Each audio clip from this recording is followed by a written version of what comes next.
Informasi lainnya pemirsa, ramai penonaktifan BPJS Kesehatan penerima bantuan iuran. Pemerintah melalui Menteri Sosial Saifullah Yusuf menegaskan rumah sakit tidak boleh menolak pasien meskipun status asuransi kesehatan mereka telah dinonaktifkan.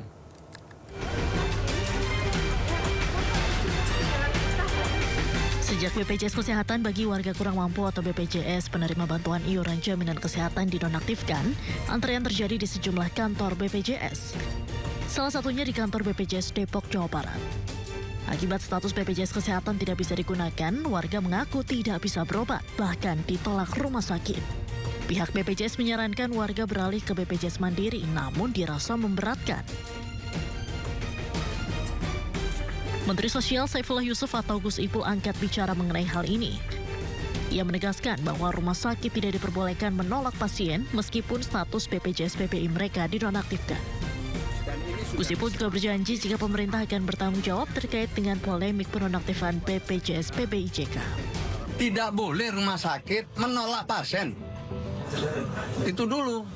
Setelah itu baru kita bicara pembiayaan. Dalam rangka pembiayaan itu pemerintah bertanggung jawab.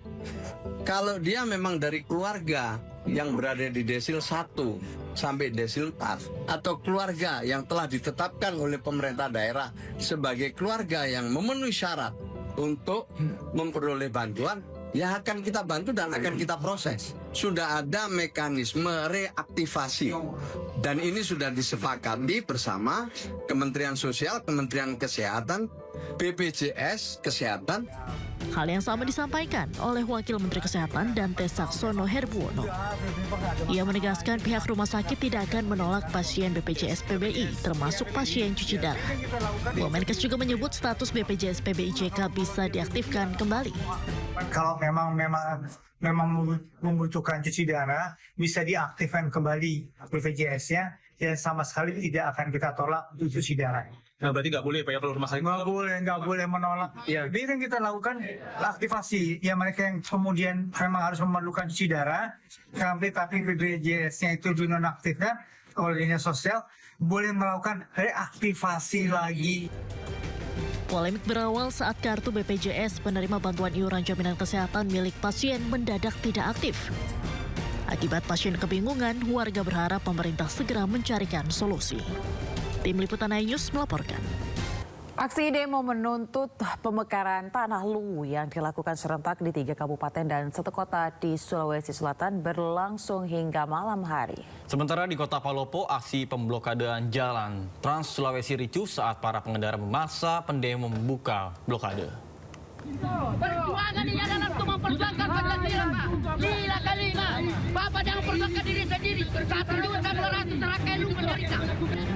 Aksi demo menuntut pemekaran tanah luwu yang digelar di Palopo, Sulawesi Selatan berujung ricuh. Kericuhan bermula saat para pengendara memaksa mahasiswa membuka blokade jalan. Akibatnya terjadi adu mulut hingga saling dorong. Pertikaian berhenti setelah petugas menenangkan kedua kelompok. Dalam tuntutannya, para mahasiswa yang memblokade Trans Sulawesi ini mendesak Presiden Prabowo Subianto mengambil langkah diskresi untuk pembentukan Kabupaten Luwu Tengah dan Provinsi Luwu Raya. Aksi demo menuntut pemekaran tanah luwu ini dilakukan serentak di 3 kabupaten dan 1 kota di Sulawesi Selatan. Para mahasiswa mengancam akan terus melakukan aksi demo hingga tuntutan mereka segera direalisasikan. Dari Palopo, Sulawesi Selatan, Nasruddin Rubak, iNews melaporkan. Polda Bali membongkar sindikat judi online di jaringan luar negeri yang beroperasi di Bali dengan omset miliaran rupiah per bulan. Ya, puluhan pelaku warga negara India ditangkap.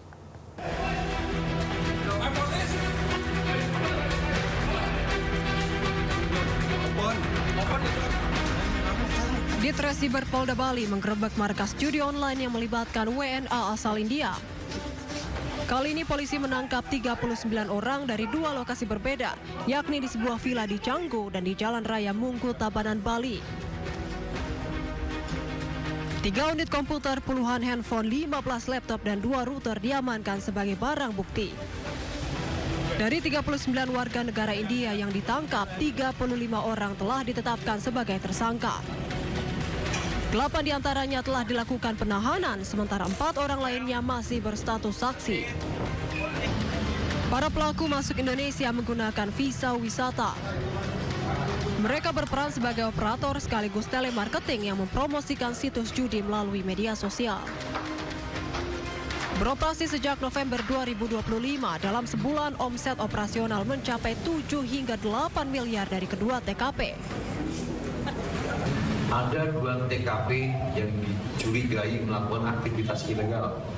Yang setelah dilakukan pendalaman, benar ditemukan tempat tersebut digunakan sebagai tempat operator atau admin web judi online. Yang ditemukan di 2 TKP tersebut adalah sebuah villa di wilayah Canggu dan Nunggu yang ternyata leadernya 1 orang, yaitu warga negara asing. Atas perbuatannya, para tersangka dijerat dengan Undang-Undang ITE dan KUHP tentang perjudian dengan ancaman hukuman penjara maksimal 9 tahun serta denda 200 juta rupiah. Dari Denpasar, Indira Ari, iNews melaporkan. Pemirsa, seorang pengendara motor ditemukan tewas dengan kondisi luka parah di bagian kepala usai tertabrak truk di Jalan Poros kawasan Simpang 5, Kecamatan Biringin Kanaya, Makassar, Sulawesi Selatan.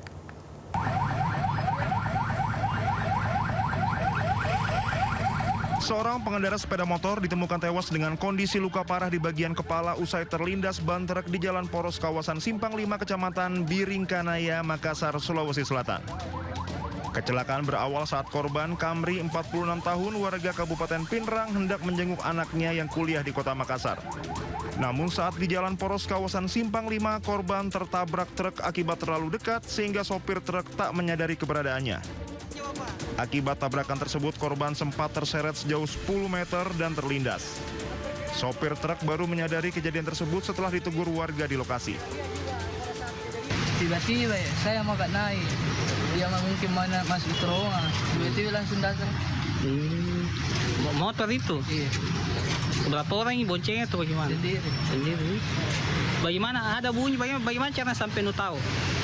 Orang berteriak, bilang ada motor di bawah, baru keren. Truk dan sepeda motor yang terlibat kecelakaan telah diamankan ke posko Citra Sudiang Unit Laka Lantas Polrestabes Makassar. Sedangkan sopir truk masih menjalani pemeriksaan intensif. Kejadian ini mengingatkan para pengendara motor agar berhati-hati saat di dekat truk dan tidak memotong laju kendaraan besar atau berada di titik buta sopir truk guna mencegah terjadinya kecelakaan lalu lintas serupa. Pemirsa, seorang remaja di Brebes, Jawa Tengah ditemukan tewas tenggelam di sungai pada Minggu siang. Ya, sebelumnya korban pada Sabtu siang mandi di sungai bersama dengan 3 temannya.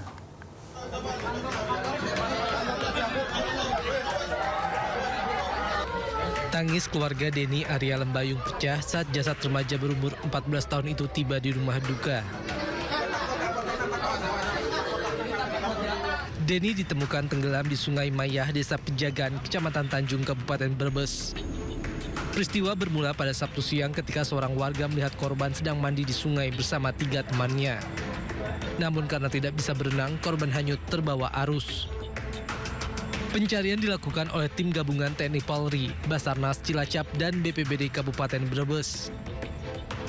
Sebelumnya korban dikatakan tenggelam pada hari Sabtu, tanggal 7 Februari 2026. Korban sedang mandi bersama 3 rekannya. Kemudian setelah korban tenggelam, dia melaporkan ke pihak BPBD Brebes, kemudian dilanjut ke pihak Basarnas. Korban ditemukan sejauh 1,5 km dari titik awal korban tenggelam, tepatnya di Desa Karakahan, Kecamatan Tanjung. Dari Tegal, Jawa Tengah, Yunibar, iNews melaporkan.